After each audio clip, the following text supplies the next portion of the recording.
How do fish breathe?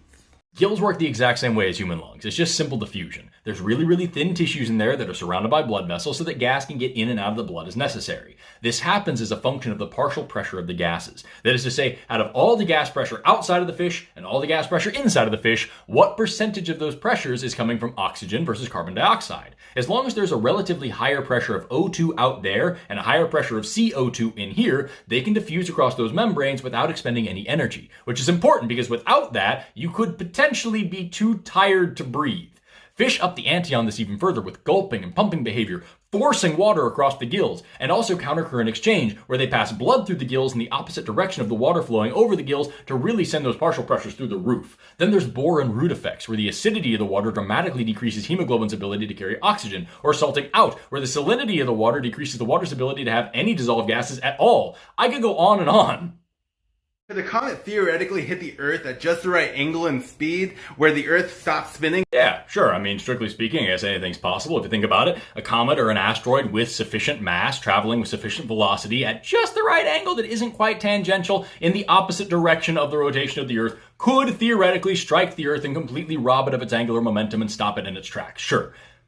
Not only would that be the death of everything alive on Earth, because it would completely turn the whole planet into a nightmare molten hellscape.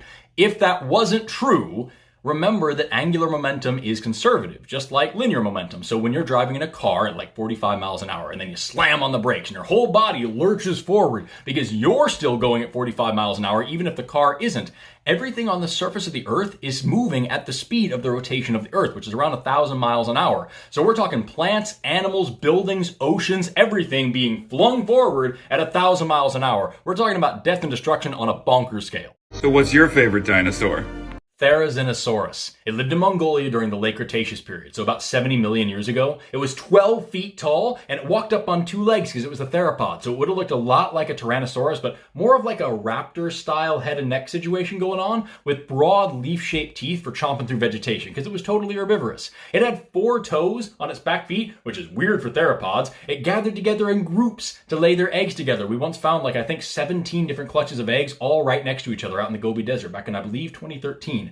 They had beautiful feathers all over their bodies. And then they also had 3.5-foot long claws on their 3 horrible little fingers. This thing had claws that were longer than like a quarter of its body length. And we have no idea why. We don't know if it was fighting off predators or if it was slashing through vegetation or if it was digging in termite mounds. It just had them. Therazinosaurus literally means scythe lizard. Look at this thing. It's a freaking nightmare. What in God's name are eyebrows, dude?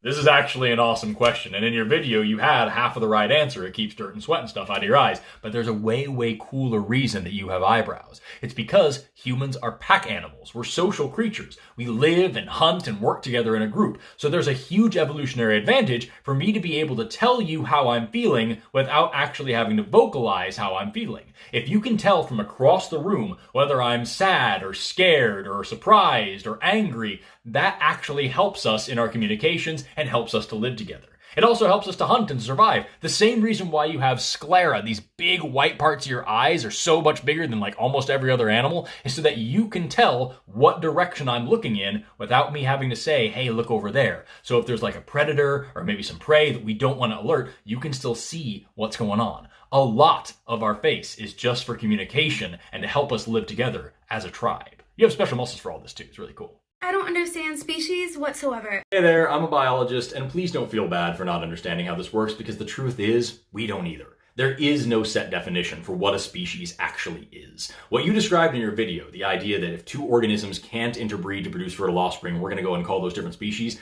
that's called the biological species concept. Now notice I said concept, not theory, not law. And that's because there's a lot of exceptions to that rule. There are even some situations where you wouldn't want to use that concept. Like what if we're talking about like paleontology? How are you going to decide whether or not these 2 dinosaurs could breed together? So then we have the ecological species concept. How did this thing play out in its ecosystem? What was its niche? And is it different enough from this other niche? Then we have the phylogenetic species concept. Is this thing genetically distinct enough from the members of its immediate family? Or the evolutionary species concept. Is this thing's evolutionary history different enough from that thing's evolutionary history? The truth is, life does whatever the hell it wants, and our job of like categorizing things doesn't always work. Is the ocean soup? You're not asking the right question.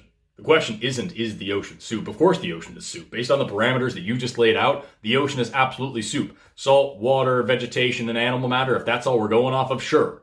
The question is, do you want to deal with the ramifications of saying that the ocean is soup? Because if the ocean is soup, then I could spill some salt in a puddle in my backyard and now I have salt, water, and vegetation. That's soup too. Soup no longer implies intention. Anything can accidentally become soup. The air around you is full of water vapor. Is this a soup? Is it more soup if it's raining? Anything can be soup now. In fact, everything is soup now, if that's what we're going off of. So the question isn't, is the ocean soup? The real question you should be asking yourself is that the kind of world that you want to live in? I just got out of the bath, but why are my fingers so wrinkly? Next time you're around a car, I want you to take a look at one of the tires, especially the part that actually touches the road, and you'll see these deep grooves all over them. We call these grooves treads, and they're there so that way whenever the road is wet, water will channel into the treads and the tire won't slip all over the road. And that is exactly why your fingers get all wrinkly in the bath. It's so that you have better grip on wet surfaces the same way you want your car to have better grip on the road. This happens because blood vessels in your fingertips shrink up and there's a little bit less space there, so the skin just folds in on itself and those deep grooves allow water to channel through. You may not know this, but today is February 12th. It's Darwin Day. Today is Darwin's birthday. So I hope you take some time today to celebrate this amazing evolutionary adaptation that allows you to do things like get out of the bath. You'd just be in there slipping up the sidewall all day long without it. Have an awesome day. Thank you so much for asking, and never stop learning. When is this going to happen? Well, could be tomorrow, could be in 1,000 years. Or it could have already happened. You see, this video is about the star Betelgeuse and how we don't know when it's going to explode, but when it does, it'll be a big, beautiful supernova. But the thing is, light has a finite speed, about 186,000 miles per second. The distance that it can travel in 1 year is called a light year, about 6 trillion miles. Betelgeuse is 642.5 light years away. That means we are not seeing Betelgeuse as it is right now. We're seeing it as it was 642.5 years ago. If Betelgeuse already exploded 640 years ago, we wouldn't know about it for another 2.5 years when the light from the explosion finally made it to Earth. Two big takeaways here. Number one, stars are literally time machines. When you look up at the sky, you're seeing light from anywhere between like 4 and 400 million years ago. And number two, a gamma ray burst that would wipe out all life on Earth could have already happened like 1,000 years ago, and the light just hasn't gotten here yet.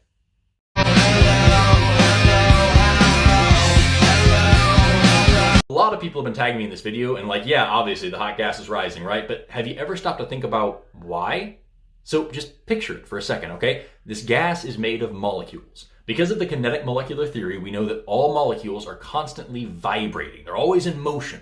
And when you add more heat to them, when you give them more energy, they're going to expend that energy by vibrating faster. That's all heat is. It's just molecules vibrating faster. And as they vibrate faster and more violently, they bump into each other. And just like billiards balls, they knock each other away from each other. So you're literally just increasing the distance from any one molecule to any other molecule. And that is called low density. High density would be squishing them together, right? So they're vibrating like crazy. They're punching into the bag as well. They're knocking into the molecules of the bag. And just like floating a ping pong ball in a pool, the less dense thing just floats to the top and it takes the bag with it. It's not magic. It's just science. Oh my God.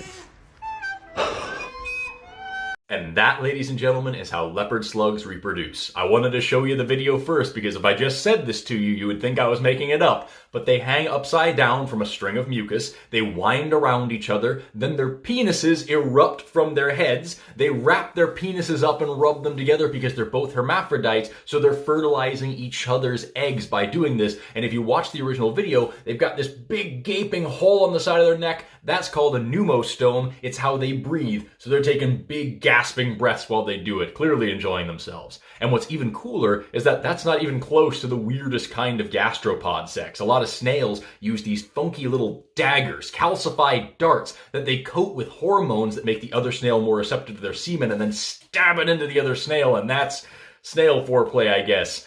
It's just, no matter how weird you think it is, nature has got you beat, I promise you.